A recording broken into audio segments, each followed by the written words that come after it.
Mo ṣèlérí fúnra mi láti ìgbà tí mo ti wà ní kékeré pé mọ́tò tí màá lò láyé mi ò the first car I will use myself, pé èmi mo máa ṣe fúnra mi.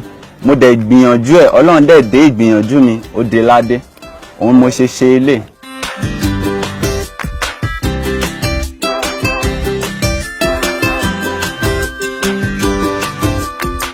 Orúkọ mi ni Ibitoye Olajide Micheal. Mo wá láti Ekiti, Orin Ekiti gangan ní ilẹ̀ mi. Mo lọ sí Olabisi Onabanjo University. Course tí mo ṣe níbẹ̀ ni àwọn tó mọ̀ nípa ewé àti koríko. Ìsẹ́yìn mọ́tò mo ń gbé kiri, and idea tó really mú ilé wa ni pé mo sọ pé mọ́tò tí mo kọ́ máa lò ní ayé mi, èmi máa ṣe fúnra mi. So nǹkan tó mú idea yẹn wá nìyẹn.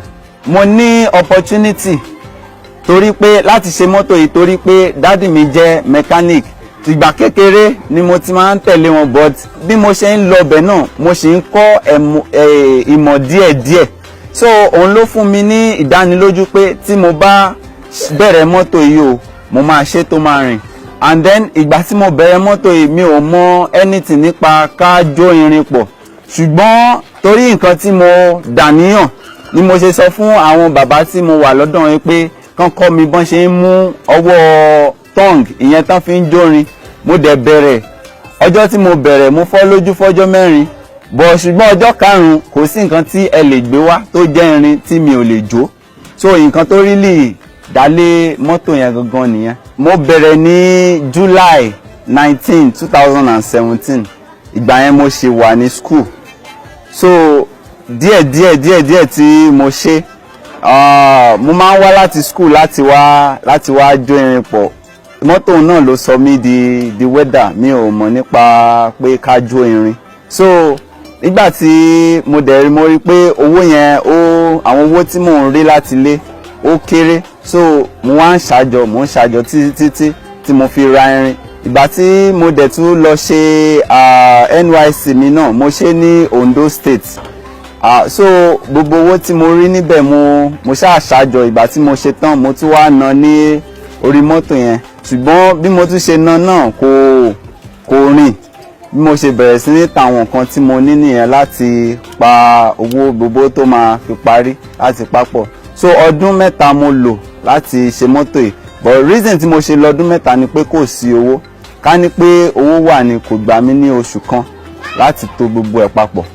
Èmi báyìí mo like àwọn tí ó bá ń sọ̀rọ̀ tán máa sọ pé nǹkan tó ń ṣe yìí kò lè possible, cause òun gangan ló máa ń mú mi ní àrídájú pé gbogbo nǹkan tó ń sọ yẹn mo máa jẹ́ kán wà níbẹ̀ tí kinní máa fi ṣiṣẹ́. So ó pẹ́ lára nǹkan tó gbé mi ga.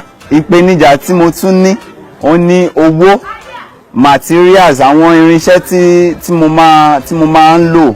Mo máa ń rọ́ fúnra mi ni tí ò dẹ̀ yẹ kó rí bẹ́ẹ̀. Ó máa ń jẹ́ kí iṣẹ́ mi slow.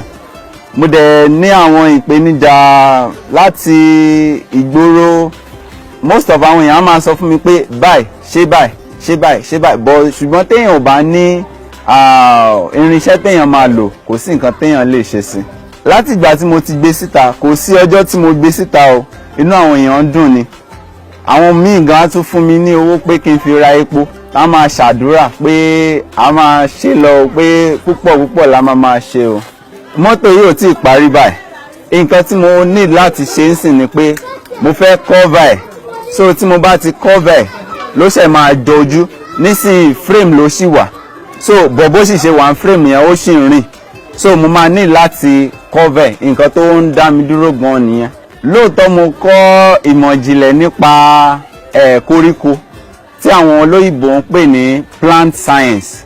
So but vision mi fún ọjọ́ iwájú ni pé mo fẹ́ kí Nàìjíríà jẹ́ ibi kan tí àwọn èèyàn ti lè máa lọ kó, tán máa kó mọ́tò lọ sí òkè òkun. Kò ń ṣe pé ká máa kó mọ́tò làwá láti òkè òkun. Another thing tí mo fẹ́ sọ ni pé àwọn èèyàn tó mọ̀ jù mí lọ wọ́n pọ̀.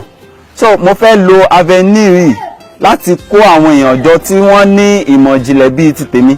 Pẹ̀lú àwọn yẹn tí a bá rí irinṣẹ́ kò sí nǹkan tí a lè gbé ṣe tí Nàìjíríà máa jẹ́ biggest country tó ń import tó ń export mọ́tò lọ sí orílẹ̀ àgbáyé mi.